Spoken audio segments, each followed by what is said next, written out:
Chosen one, lock your attention on this message right now.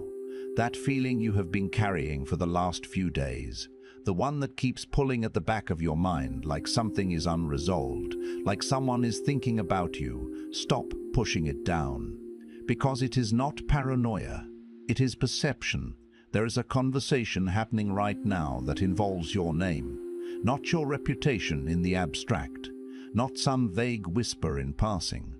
A serious, deliberate, weighted conversation, where someone sat down, looked another person in the eye, and said your name out loud. And the stars, the very architecture of heaven, have already recorded why.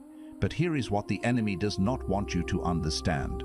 He does not want you to know the nature of that conversation. Because the moment you know what is actually being said about you, the narrative he built in your mind collapses entirely. The accuser has spent this entire week planting a very specific version of that conversation in your thoughts. He has been whispering that it is negative, that someone is against you, that someone finally said out loud the worst thing you feared they believed about you. That is the lie, and today I am risking everything to break it. You did not find this message by accident. The algorithm did not bring you here. The Most High did. This is a divine appointment that was written before you knew you needed it. Stay until the very last second, because in the next few minutes I am going to reveal the full nature of that conversation and who is having it. I am going to show you the exact moment this week where you shifted something in the spirit without even knowing it. And at the end, I am going to give you the declaration that aligns you with what heaven has already decreed about your name. Do not leave early. The version of you that has been praying for a sign, this is where they arrive. I know what the last 72 hours have felt like. There has been a weight in the atmosphere around you that you cannot fully explain. It is not sadness exactly. It is not anxiety exactly. It is something heavier and more specific than either of those words.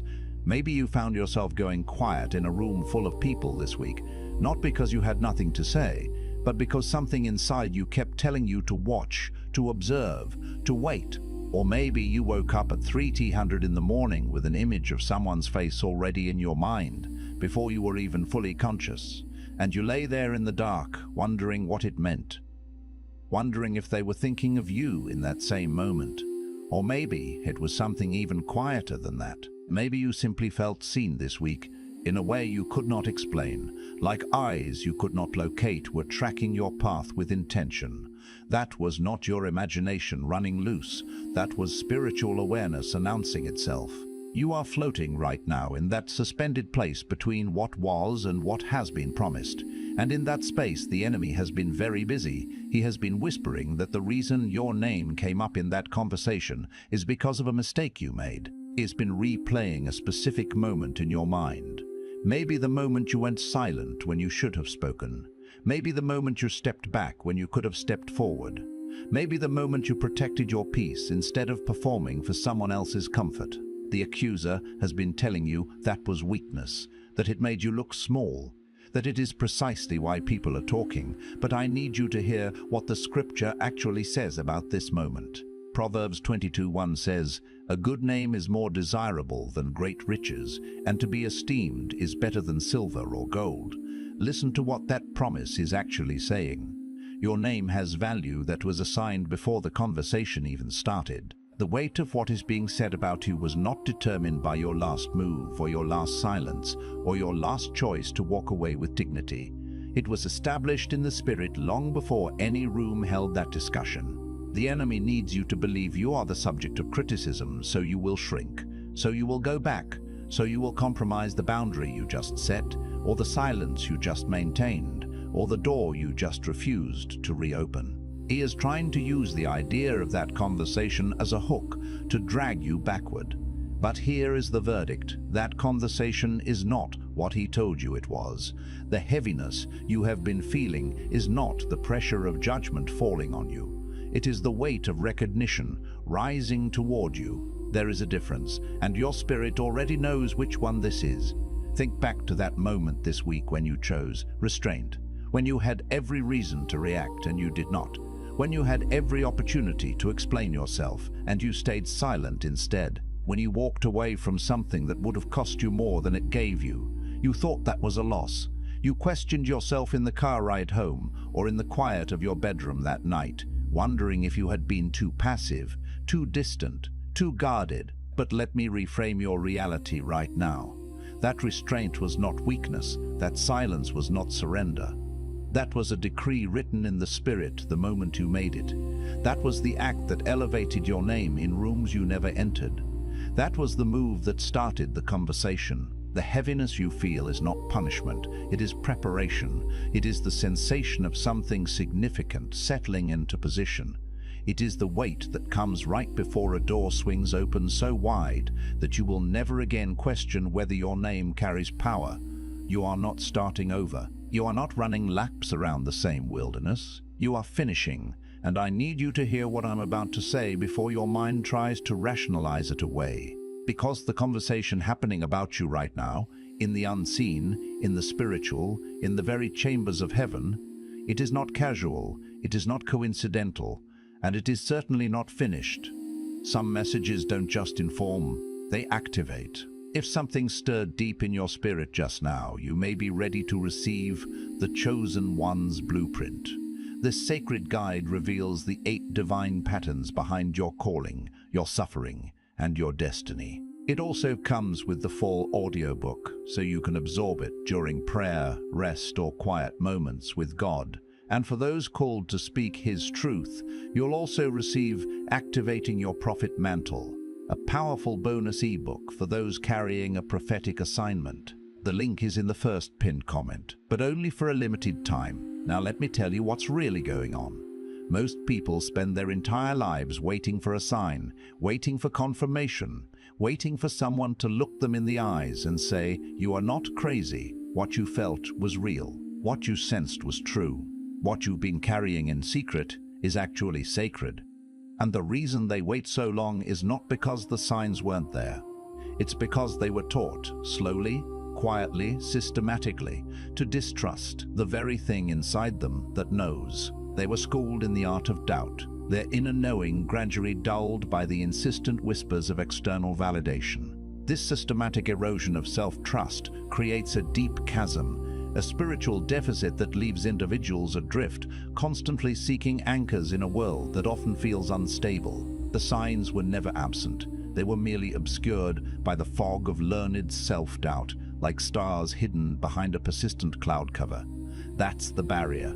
That is the unseen wall. Not the enemy outside of you, not the people who walked away, not the doors that closed. The barrier is the slow erosion of trust in your own divine perception. It's the internal exile from your own intuitive wisdom. This isn't an external battle against formidable forces, nor a passive reaction to the perceived failings of others or the closed pathways before you. The true impediment is the gradual decay of faith in your own God-given senses, the dimming of the inner compass that navigates the spiritual realm. And until that is restored, you will keep standing at the threshold of your purpose, wondering why you can't seem to cross it, like a traveler before an impenetrable mist, unable to discern the path ahead.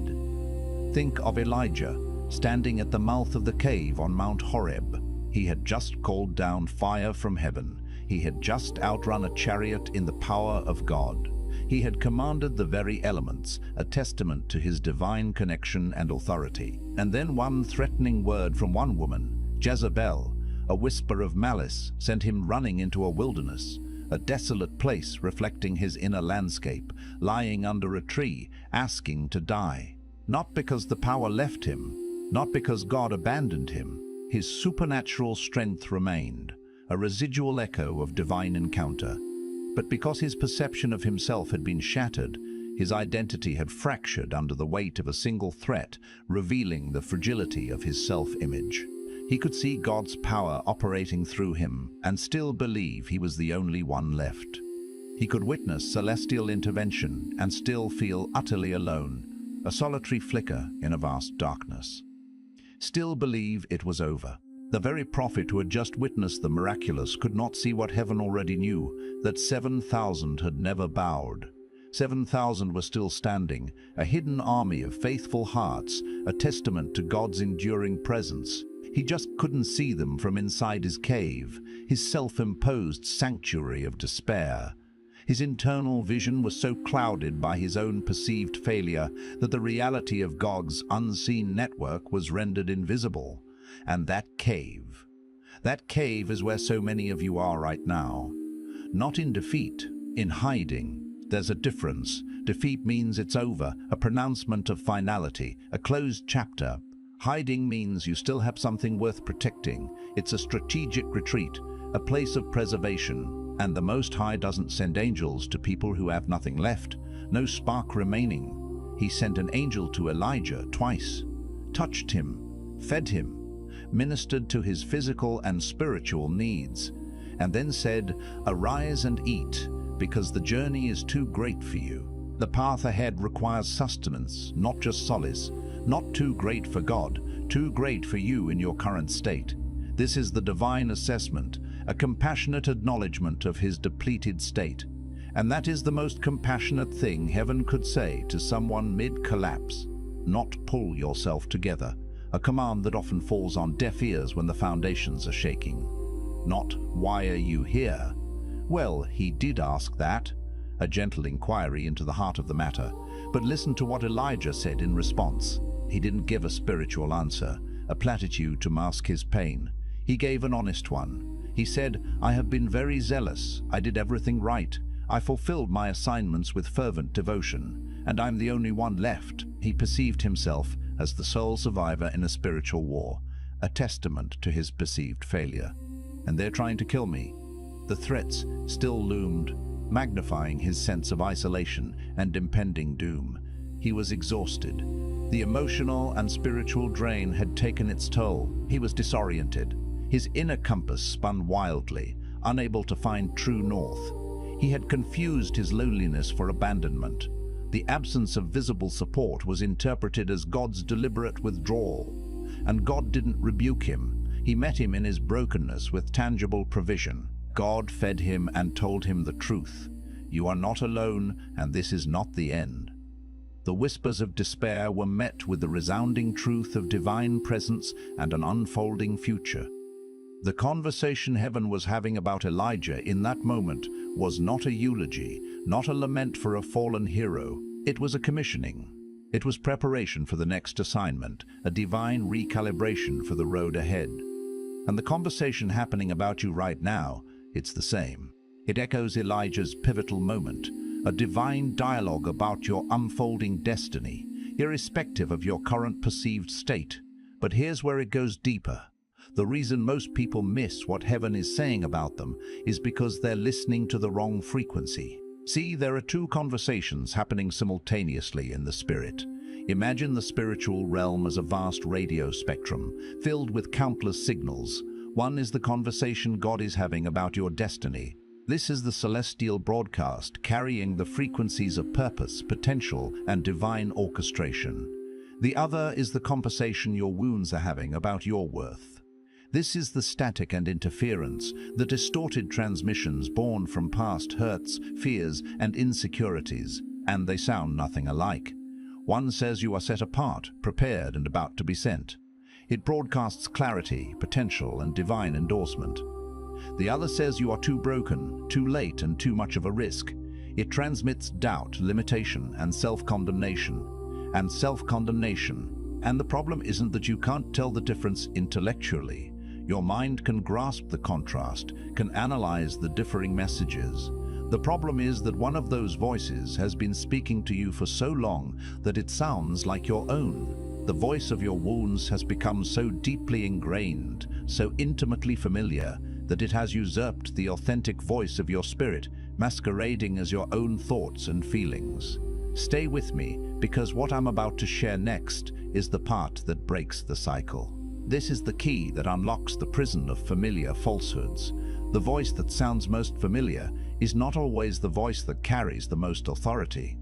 Familiarity is not the same as truth. The comfort of the known can be a deceptive siren song, lulling us into a false sense of security while leading us away from our true north. And this is the place where so many chosen ones get stuck. Not because they stopped believing in God, but because they started agreeing with a narrative that God never authored. They become complicit in the lies whispered by their past. You've been rehearsing a story about yourself. Maybe it started with something someone said when you were young, a carelessly thrown word that lodged itself deep within your psyche.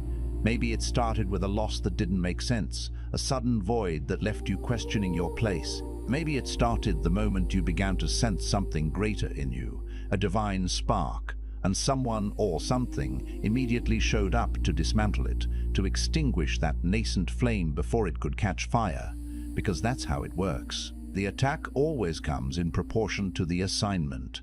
The enemy, or simply the circumstances of life, recognizes the magnitude of your potential and unleashes resistance accordingly. David wasn't just a shepherd boy who happened to win a fight. He was a king in the making, his lineage and anointing already established in the divine blueprint. He was being prepared in obscurity for a throne that hadn't even been vacated yet. The lion and the bear came before Goliath. These were not random encounters designed to break him. They were divine apprenticeships, opportunities to hone his courage, his skill, and his reliance on God. Not to destroy him, to develop him. The wilderness is always a prerequisite. The pressure is always preparation. The pressure is always preparation. It's the forge in which resilience is hammered out, but you can't see that from inside it. From inside it, it just feels like suffering without meaning, an endless expanse of hardship with no discernible purpose. And this brings us to something most people miss entirely. Meaning is not given to you at the beginning of the process. It is not a pre-packaged revelation handed out at the outset. It is revealed at the end of it. It's the wisdom gained from looking back at the winding path, the understanding that blossoms from the completed journey. Which means you cannot wait for the meaning before you move through the difficulty. You cannot pause your progress until clarity descends. You have to trust the hand of the one who already sees the end from the beginning. Abraham didn't know where he was going when he left Ur of the Chaldees. He was stepping into an unknown future, a vast expanse of uncertainty. He just knew who was leading. He followed the voice, the divine directive, with unwavering commitment. And the text says he went out, not knowing where he was going. And God counted that as faith. Not certainty, faith.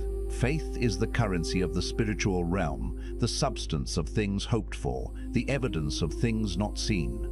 There's a version of you that has been waiting for a guarantee before you take the next step, a demand for absolute certainty, a signed contract from heaven. But heaven has never operated that way. The guarantee comes after the step. The parting of the Red Sea didn't happen before Israel stepped toward it. It happened when their feet touched the water, when they committed to the seemingly impossible act of obedience, bridging the physical and the divine through their courage. And what's coming next will likely surprise you. It always does. Divine transitions rarely unfold according to our meticulously crafted human plans. Because here's where the conversation about you takes an unexpected turn. You've been praying for doors to open. You've been knocking, seeking entry, envisioning the opportunities that lie beyond. And some of those doors have remained closed. They stand stubbornly shut, unyielding to your pleas. And you've interpreted that closure as rejection, as divine silence, as confirmation of your greatest fear, that maybe you misheard. Maybe you misheard. Maybe you misheard. Maybe it wasn't real. The subtle nudges of your spirit were simply figments of your imagination. But what if the closed doors were not God ignoring your prayer? What if they were God answering it in a way your current capacity couldn't yet receive? What if the closed door was a divine redirection, a protective measure, a necessary detour towards a greater destination? Joseph's closed door was a pit, a literal, dark, suffocating pit, a place of betrayal and abandonment. And that pit became the path to Egypt, a place of temporary servitude, a stepping stone. And Egypt became the path to the palace, his rise to unparalleled power and influence, not in spite of the pit through it. The pit was not a deviation from his destiny, but an integral part of its unfolding. Every single closed door was a directional redirect that his destiny required. It was an adjustment of the trajectory, a course correction orchestrated by divine intelligence. You can't get to where Joseph ended up by skipping the pit. To bypass the hardship would be to bypass the preparation, the character development, the very crucible that forged his strength and wisdom. The trajectory demands the path. And the path includes the places that felt like punishment, but were actually positioning. They were not arbitrary trials, but strategic placements designed to equip him for the role he was destined to fulfill. Now, once you understand that, you're ready for this. This next layer of revelation demands a shift in perspective. The next layer of the transformation isn't about what you need to receive. It's not about acquiring new blessings or external validations. It's about what you need to release. It's about shedding the dead weight that hinders your ascension. Because you have been carrying agreements, silent, unspoken, deeply embedded agreements with things that were never true about you. These are covenanters made in the heart, often unconsciously, with destructive narratives and limiting beliefs. Agreements with rejection, agreements with smallness, agreements with the idea that your suffering means you are cursed rather than chosen. These are the quiet pacts that bind your potential, whispering limitations into your soul. And those agreements are not abstract. They are woven into the fabric of your being, manifesting in tangible ways. They are woven into the way you speak about yourself, the self-deprecating remarks and the muted pronouncements of your worth. The way you shrink in rooms where you were meant to stand tall, contracting your presence as if to apologize for taking up space. The way you apologize for your gifts as though your anointing is an inconvenience to others, a burden rather than a blessing. Ruth didn't apologize for gleaning in Boaz's field. She was a foreigner, a widow, in a land not her own. Yet she approached the opportunity with humility and diligence. She asked for permission, yes, a recognition of the established order, but she came. She showed up. She worked in a field that wasn't hers yet, under a covering that hadn't fully formed yet, in a land that wasn't her home. And she did not shrink from it. She faced the uncertainty with courage and unwavering commitment. She pressed into the provision available to her in that season, even when the season hadn't fully turned, even when the full measure of her future provision was not yet apparent. And Boaz noticed not just her presence, but her posture. He saw her inherent dignity, her industrious spirit, her unwavering grace. He said, "I've been told all you've done. Your reputation has preceded you, and everything you sacrificed has been seen. Your dedication, your resilience, your quiet strength has not gone unnoticed. Heaven has seen everything you've sacrificed, every dream you held in silence because the room wasn't safe, because the air was too thick with judgment. Every prayer you cried in private because you didn't know who would understand, because the depth of your longing felt too vast for human ears. Every night you kept going when stopping felt like the only logical option, when exhaustion threatened to consume you entirely. It has all been seen, recorded. Every act of faith, every silent tear, every moment of perseverance has been noted in the divine ledger. And it is not being ignored. It is being rewarded in a season that is closer than it appears. The harvest is ripening, and your faithfulness is about to be recognized. But let me challenge you with something right now, because we are entering the place in this message where the real confrontation begins. This is where we confront the subtle deceivers, the hidden roadblocks that masquerade as something holy. In just a moment, we're going to uncover what's been hidden in plain sight, the one thing that's been quietly feeding your delay while disguising itself as something holy. It's a subtle thief of destiny, cloaked in piety. Most people who are called and gifted and spiritually perceptive develop one particular tendency over time. It's a common pitfall for those walking a path of spiritual sensitivity. And it sounds like wisdom. It functions like discernment. It gets validated by the church, by spiritual community, by well-meaning voices in your life.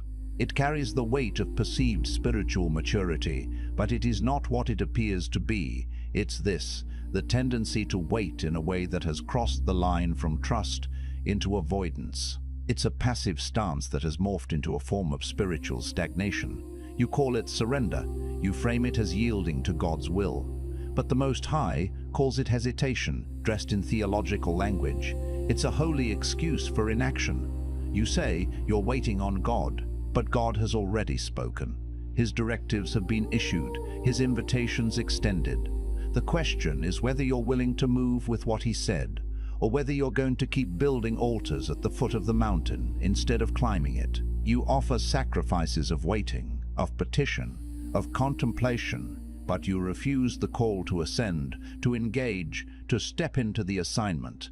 Moses stood at the burning bush and made 5 objections before he took the assignment. 5. He presented a litany of reasons why he was unfit, why the task was impossible. The man who would become the deliverer of an entire nation tried 5 different times to explain to God why he was the wrong choice, and God met every objection with provision, not with frustration, with provision. He offered solutions, reassurance, and divine empowerment.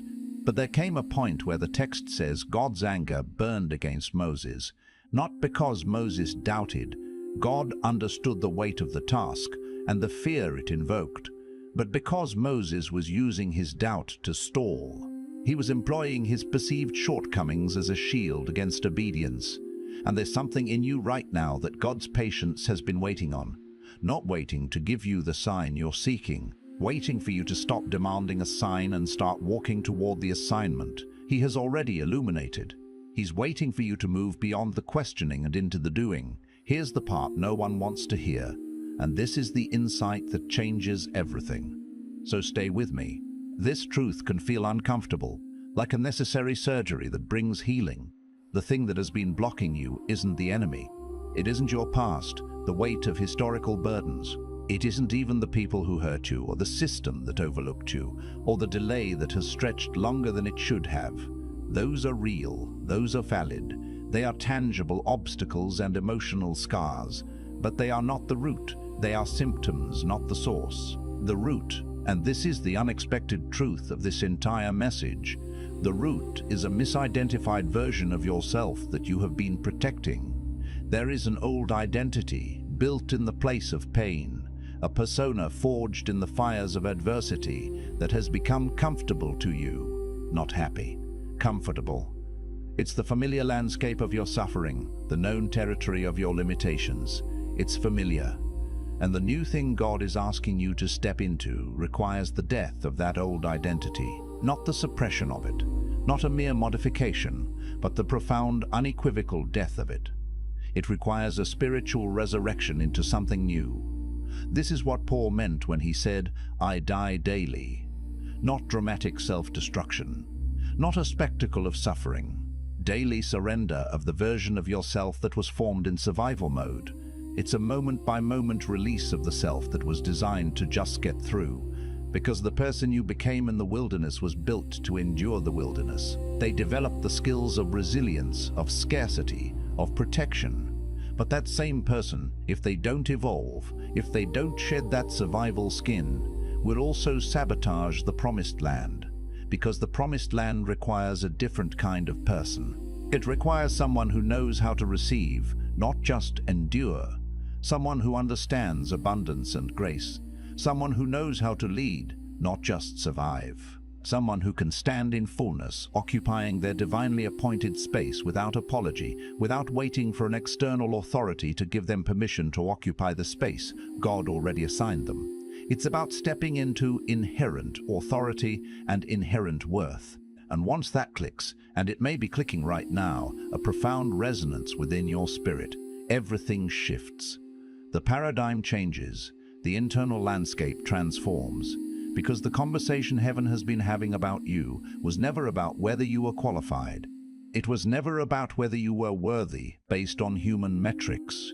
It was about the moment you would finally agree with what God said about you from the beginning. It was about aligning your internal narrative with His eternal truth.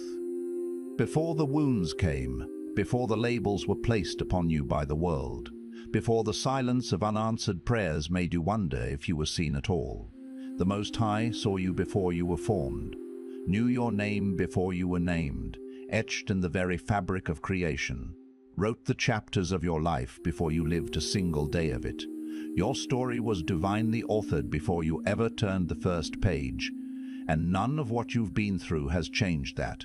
Not one word of what he wrote has been erased. Not one promise has expired. The delay was never abandonment. The desert was never rejection. The fire was never punishment. The fire was refinement. It was the purification process, burning away the dross, leaving behind the precious metal. And what comes out of fire, what survives fire, is what's real. What's left when everything else burns away is the pure thing, the true thing. The version of you that heaven has been calling by name since before time. It is the essence of your divine design, the unadulterated spirit that God breathed into existence. Place your hand on your heart and declare this with me. Speak these truths into your being and let them resonate through your soul. I release every agreement I made with rejection. I release every label that was placed on me by hands that did not create me. I release the version of myself that was built to survive what was never meant to define me.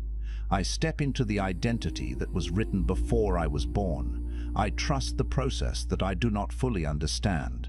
I believe that the delay was not denial. I believe that the suffering was not the end of the story. I believe that the conversation heaven is having about me is one of purpose, of destiny, and of divine appointment. I am not behind. I am not forgotten. I am not too late. I am exactly where the Most High positioned me for the breakthrough that is already in motion. I am seen, I am chosen, and I am chosen, and I am ready. If this message reached something in you today, don't let it pass without action. Let it be a catalyst for your transformation. Share it with someone whose name came to your mind while you were watching. Be an extension of this divine message. Leave a comment below with the word chosen, because your declaration matters in the spirit, not just in the physical. It reverberates through the unseen realms. And if you want to go deeper into understanding why your life has unfolded exactly the way it has, the link in the first pinned comment holds the next step of your journey. It's waiting for you, and so is everything God promised you before you ever knew to ask.